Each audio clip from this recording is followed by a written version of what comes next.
सब्जी रोटी दाल चावल वही ये भी खाता है। और खाने की जहाँ तक बात रही है, साथ में खाता है, मेरे प्लेट में खाता है।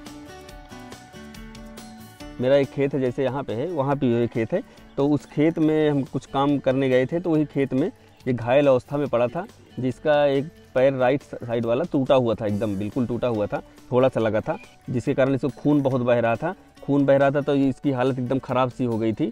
मतलब हमने देखा तो ये तो है नहीं, देखा जाके तुरंत पकड़ लिया, क्योंकि बहुत भारी पक्षी, हमको डर लग रहा था, इसका मुंह इतना बड़ा है तो कहीं काट वाट नहीं। जब उसके पास हम नज़दीक जाके देखते हैं इसको तो एकदम लाचार पड़ा था, तो हम इसको उठा के अपने घर लेकर आए।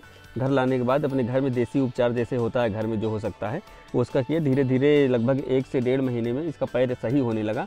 1.5 महीने बाद अपने पैर पे एकदम खड़ा होने लगा। खड़ा होने के बाद हम सोचे जब उड़ने लगेगा तो ये चला जाएगा अपने परिवार के पास, क्योंकि जंगली पक्षी है, कहाँ रुकेगा मेरे पास, हमको क्या जानता है कौन है कैसे हैं। पर ऐसा हुआ नहीं, ये मेरे साथ ही रहने लगा।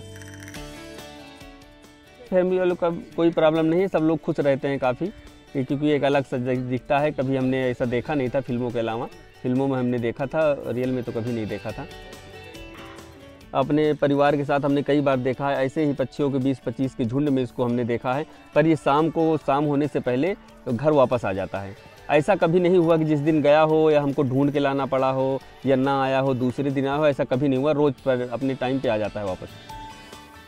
4-5 किलोमीटर तक हम इसको ले जाते हैं, ले आते हैं जी, क्योंकि दूर हम इसलिए ज़्यादा नहीं ले जाते क्योंकि रोड पे बहुत ट्रैफिक होता है। तो ये मेरे बिल्कुल सर के पास उड़ता है, ज़्यादा दूर भी नहीं जाता कि बहुत ऊपर चला जाए, वहाँ से हमको देखा कर, एकदम करीब से रहता है। जैसे सामने से बाय द वे ट्रक को रखा गई तो फिर ये वो एकदम ऊपर जाता है, उसके बाद ट्रक जैसे निकले फिर मेरे पास आ जाता है। हमने तो एक इंसानियत के नाते अपना फ़र्ज़ निभाया था। इसको जब देखा तो हमारे दिल में ऐसा जगह कि इसको ले जाके हमको ठीक करना चाहिए, क्योंकि ये आज़ाद है ना। अभी हम इसको बांध के रखते या कहीं कैद करके रखते तब तो लोगों को प्रॉब्लम होती। तो हम इसको आज़ाद है, जहाँ मिल के आए जाए कोई दिक्कत नहीं।